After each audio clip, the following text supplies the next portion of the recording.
Good morning student. मैं Shashi Maurya Sansai senior secondary school Jakhaniya Ghazipur से। आज मैं आपको कृतिका का जो शेष अंश है आज मैं पढ़ाने जा रही हूँ, जिसे आप ध्यानपूर्वक सुनेंगे और समझेंगे। तो ठीक है, सबसे पहले हम प्रारंभ करते हैं। आइए, अब देखिए, यहाँ से हमको पढ़ना था, उनके साथ हंसते हंसते जब हम घर आते तब उनके साथ ही हम भी चौके पर खाने बैठते।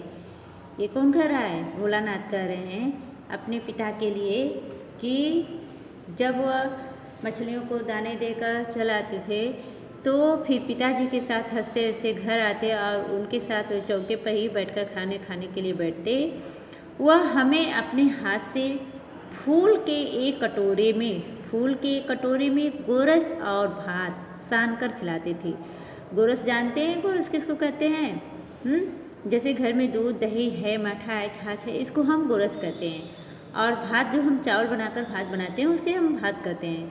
तो अब वो क्या बता रहे हैं कि फूल के एक कटोरे में, पहले फूल के बर्तन बहुत ज़्यादा प्रयोग में लाए जाते थे, तो अब वो बोले कि फूल के कटोरे में वो दूध और भात सान कर हमें खिलाते। कौन? भोलानाथ कर रहे हैं अपने पिता के लिए। जब हम खाकर अफर जाते तब मैया थोड़ा और खिलाने के लिए हट करती। और जब मैं ये कहता है कि नहीं मेरा पेट भर गया है, मैं खा चुका हूँ, तब मेरी माँ क्या करती? और भी मुझे खिलाने के लिए वो जिद करती थी। वह बापूजी से कहने लगती, आप तो 4-4 दाने के कौर बच्चे के मुंह में देते जाते। इससे वह थोड़ा खाने पर भी समझ लेता कि हम बहुत खा गए। आप खिलाने का ढंग नहीं जानते, बच्चे को भर मुंह कौर खिलाना चाहिए। अब वो लेखक बताते हैं कि मेरी माँ पिताजी से कहती हैं कि आप बच्चे को खिलाने का ढंग तरीका नहीं जानते, क्योंकि आप 4 बार खिला दिए, बस हो गया कि बच्चे का पेट भर गया। तो ऐसे बच्चे को नहीं खिलाया जाता है। आइए अब आगे देखिए।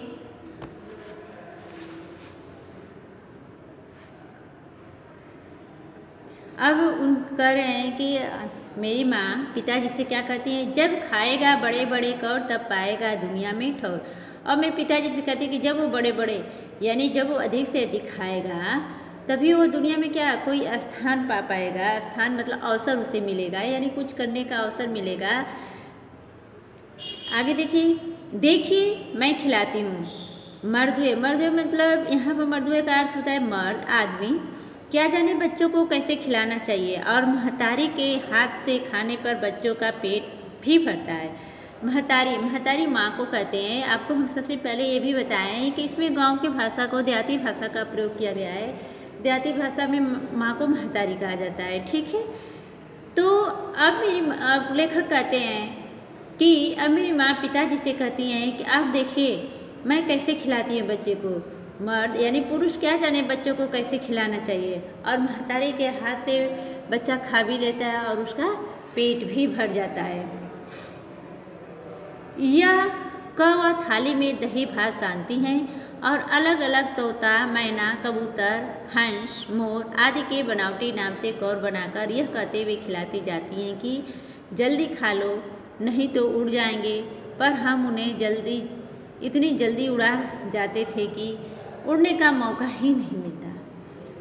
अब और लेखक बताते हैं कि मेरी माँ थाली में दही भात को क्या करती हैं? सानती हैं। सानने के बाद वो तोता, मैना, कबूतर, हंस आदि नामों को संबोधित करते हुए मुझे खिलाती हैं और कहती हैं कि तुम जल्दी खा लो न तो ये सब उड़ जाएंगे, खा लोगे तो इनके साथ खेलने जाओगे। घर में होता है कि जैसे माँ है बच्चों को खिलाती हैं तो वो बच्चों को कहती हैं कि पापा का ले लो, मम्मी का ले लो, चाचा का ले लो। तो इस प्रकार बच्चे खा भी लेते हैं, उनका पेट भी भर जाता है और बहुत ही प्रसन्नचित होकर खाते भी हैं। तो इसी के लिए यहाँ पर लेखक बता रहे हैं कि जब माँ मुझे खिलाने लगती तो हंस, तोता यानी पक्षियों के नाम देकर मुझे खिलाती और मैं इस प्रकार खा भी लेता। और जब तक मैं खाकर बाहर निकलता तब तक ये सारे पक्षियाँ क्या होते थे? उड़ जाते थे। अब आइए, जब हम बनावटी चिड़ियों को चट कर जाते तब बाबूजी कहने लगते, अच्छा तुम राजा हो जाओ, खेलो। अब करके जब इन बनावटी नामों से हम खाना खा लेते, चट कर जाना यानी पूरी तरह से खाना खा लेते, तो अब मेरे पिताजी क्या कहते हैं कि अब तुम जाओ और बाहर खेलो। बस हम उठकर उछलने कूदने लगते थे। फिर रस्सी में बंधा हुआ काठ का घोड़ा लेकर नंग धड़ंग बाहर गली से निकल जाते हैं। अब कह रहे हैं कि इस प्रकार हम क्या है उठकर यानी खाना खाने के बाद उठकर खेलने कूदने लगते। फिर रस्सी में काठ का बंधा हुआ जो घोड़ा रहता था उसको लेकर मैं नंगे पाँव बाहर गली में खेलने के लिए निकल जाता। अब देखिए, जब कभी मैया हमें अचानक पकड़ पाती तब हमारे लाख छपटाने पर भी एक चुल्लू कड़वा तेल हमारे सिर पर डाल देती थी। हम रोने लगते और बाबूजी उस पर बिगड़ खड़े होते, पर वह हमारे सिर में तेल बोत कर मतलब लगाकर हमें उबट कर ही छोड़ती। अब लेखक कह रहे हैं कि कभी अचानक मेरी माँ मुझे पकड़ लेती और मैं कितना मना करता था या छटपटाने लगता था कि नहीं मैं तेल नहीं सर पर रखवाऊँगा, फिर भी माँ क्या करती थी यानी हाथ पर थोड़ा सा कड़वा तेल यानी सरसों के तेल को बोला जाता है। कड़वा तेल सरसों का तेल, तो गांव में अधिकांश सरसों का तेल आप नहीं सुनेंगे किसी के मुख से। जब भी बोला जाएगा तो आपको ये सुनेगा कड़वा तेल, ठीक। तो ये सब गांव के भाषा है। तो लेखक बता रहे हैं कि जब भी माँ मेरी अचानक मुझे पकड़ लेती तो मेरे लाख छपटाने पर भी वो नहीं मानती और हाथ पर थोड़ा सा तेल लेकर हमारे सिर में डाल देती।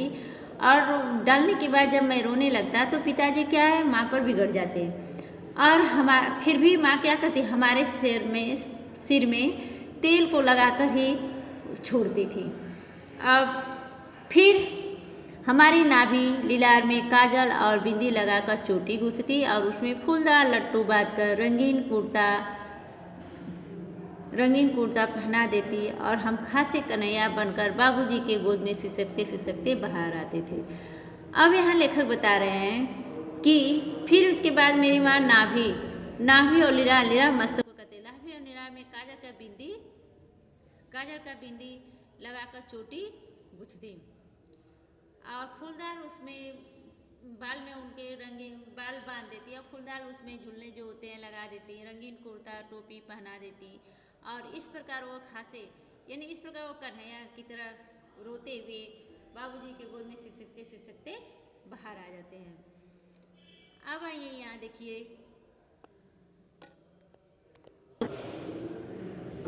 बाहर आते ही हमारी बाट जोहने वाला बालकों का एक झुंड मिल जाता।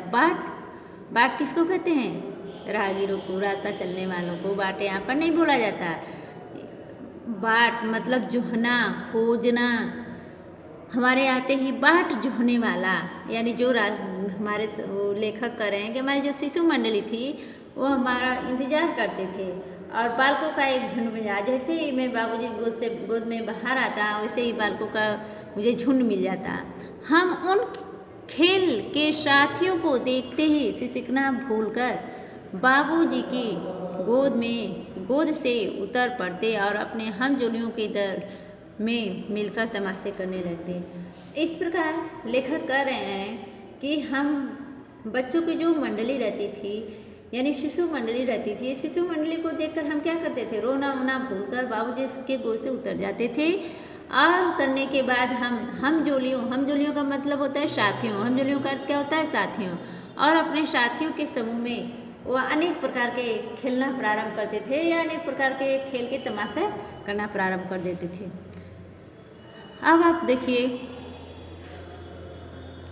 तमाशे भी ऐसे वैसे नहीं, तरह तरह के नाटक। चबूतरे का एक कोना ही नाटक घर बनता था। बाबूजी जिस छोटी चौकी पर बैठकर नहाते थे वहीं रंगमंच बनती, उसी पर सरकंडे के खंभों पर कागज़ के चंदवा तान कर मिठाइयों की दुकान लगाई जाती। उसमें चीलम के खोचे पर कपड़े के थालों के ढेरे लड्डू, पत्तों की पूरी कचौड़ी, गीली मिट्टी की जलेबियाँ, फूटे घड़े के टुकड़ों को तमाशे आदि मिठाइयाँ सजाई जाती। ठिकरों के बटखरे, ठिकरों मतलब ढेले को कहा गया है। ठिकरों किसको कहा गया है? ढेले। बटखरे जानते हैं कि जिससे नाप तोल किया जाता है उसको बटखरे बोलते हैं। और जस्ते के छोटे छोटे टुकड़ों के पैसे बनते और हम ही लोग खरीदार और हम ही लोग दुकानदार। बाबूजी भी 2-4 गोरखपुरियों पैसे खरीद लेते। अब यहाँ लेखक कह रहे हैं कि जब हम बच्चे तमाशे करते थे तो भी जब तमाशे करते थे तो ऐसे वैसे तमाशे नहीं करते थे। हम कैसे तमाशे करते थे कि हम लोग एक नाटक करते थे और जहाँ पर पिताजी हमारे नहाते थे या धोते थे, पूजा करते थे, उसी चबूतरे पर एक कोने में हम जाते थे और नाटक घर बना लेते थे और बाबूजी जिस चौकी पर बैठकर नहाते थे, ठीक वहीं हमारी रंगमंच बनता था। और बनने के बाद उसी सरकंडे के खंभों पर कागज़ के यानी चंदवा जानते हैं ना, जो रंग बिरंगे कागज़ के टुकड़े होते हैं, जो शादी विवाह कोई भी ऐसे उत्सव आता है जिसे हम घर को सजाते हैं, तो वही करें कि रंग बिरंगे जो कागज़ के टुकड़े, कागज़ का जो चंदवा होता है, यानी उसको हम कह सकते हैं कि कागज़ का जो चंदवा यानी छोटा छोटा सामियाना होता है कि जिसको हम जगह जगह से लगा देते हैं, उर्सों में लगाया जाता है। अब करेंगे तान का मिठाइयों की दुकान लगा लेते। चीलन के खोचे मतलब जो ऊपर वाला हिस्सा होता है उसी को खोचे बोलते हैं, खोमचा भी बोला जाता है। और कपड़े के थालों में ढेले के लड्डू और पत्तों की पूड़ी, गीली मिट्टी की जलेबियाँ, फूटे गड़ों के टुकड़े के बतासे आदि मिठाइयाँ से, यानी कह रहे हैं कि जो पत्ते होते उनके हम क्या बना लेते, कचौड़ियाँ बना लेते थे। कपड़े के थालों में यानी ठेले के हम लड्डू बना लेते थे, गीली मिट्टी के जलेबी बना लेते थे और इस प्रकार हमारी मिठाई की दुकान तैयार हो जाती है। ठिकरों के बटकरे जो ढेले वाले छोटे छोटे टुकड़े होते थे ढेले के, ईंट के, जिसको हम बोले जाए गाँव में बोला जाता है ईंट का, उसके हम बटकरे बना लेते हैं। और जस्ते के छोटे छोटे टुकड़ों से पैसे। और हम ही लोग में से कोई खरीदार होता था, कोई दुकानदार, यानी कोई ग्राहक होता है और कोई बेचता था। अब करें कि बाबूजी भी कहीं इधर उधर से आते, हम लोग के साथ बोल देते 2-4 गोरखपुरियाँ के पैसे खरीद लेते हैं। यानी कहते हैं कि यानी उनके पत्तों की जो पुड़ियाँ थी, खेल था, उनको गोरखपुरियों नाम से उनके पिताजी कहते थे, इसलिए कहते थे कि 2-4 हमें भी गोरखपुरियाँ इस पैसे से दे दो। अब आइए, थोड़ी देर में मिठाई की दुकान बढ़ाकर हम लोग घरौदा बनाते थे और धूल की मेड़ दीवार बनती और तिनकों का छप्पर। तिनको क्या बनता था, छप्पर किसको कहते हैं, मड़ई को, जैसे गांव में मड़ई बोलते हैं ना। और तिनको यानी छोटे छोटे जो टुकड़े होते हैं खास उसको हम बोलते हैं। दातवन के खंभे, दिया सलाई के पेटियों के किवाड़, घड़े के मुखड़े की चूल्हा चक्की, दिए की कढ़ाई और बाबूजी की पूजा वाली आचमनी कलछील बनती थी। पानी के घीव, धूल के पिशान और बालू की चीनी से हम लोग जेवनार तैयार करते थे। जेवनार का अर्थ होता है दावत, भोज, एक प्रकार का व्यंजन भी कह सकते हैं। व्यंजन यानी अनेक प्रकार के जो पूरी पकवान जो बनते हैं उन्हें हम व्यंजन कहते हैं। तो दावत में अनेक प्रकार के भोजन बनते ही, इसलिए उन्हें हम दावत भी बोलेंगे, भोजन भी बोलेंगे, व्यंजन भी बोलेंगे। हम सभी लोग जेवनार करते, हम ही लोगों की जेवनार बैठती। हम जब पंगत बैठ जाती थी तब बाबूजी भी धीरे धीरे आकर पात के अंत में जिमने यानी भोजन करने के लिए, जिमने मतलब भोजन करना, जिमने के लिए बैठ जाते थे। उनको बैठते देखते ही हम लोग हंसकर और घरौदा बिगाड़कर भाग चलते।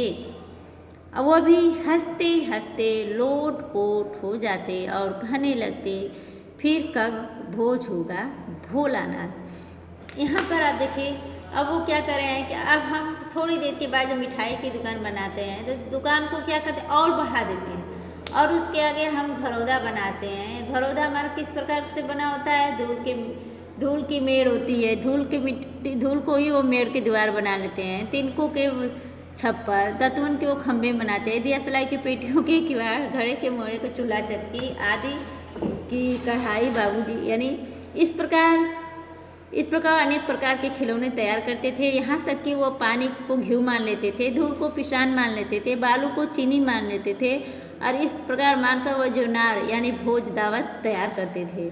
और कहते हैं कि हम ही लोग में से भोज दावत करते थे और हम ही लोग कि हम ही लोग बैठते भी थे। और जब हमारी पंगत यानी हमारे जो पंगत लाइन बढ़ जाती थी तो बाबूजी भी कहीं धीरे से आते और चुपके से हम लोग के पास में यानी लाइन में बढ़ जाते, किस लिए? भोजन करने के लिए।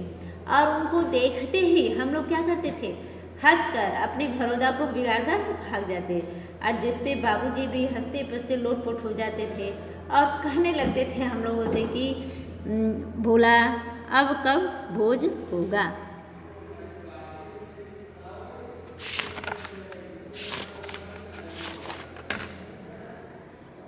आगे देखिए, कभी कभी हम लोग बारात के जुलूस निकालते थे, कनस्तर का तबूरा बजता था, अमोले को घिसकर सनाई बजाई जाती थी, टूटी छुएदानी की पालकी बनती थी और हम समधी बनकर बकरे पर चढ़ जाते हैं और चबूतरे के एक कोने से चलकर बारात दूसरे कोने जाकर दरवाजे लगती।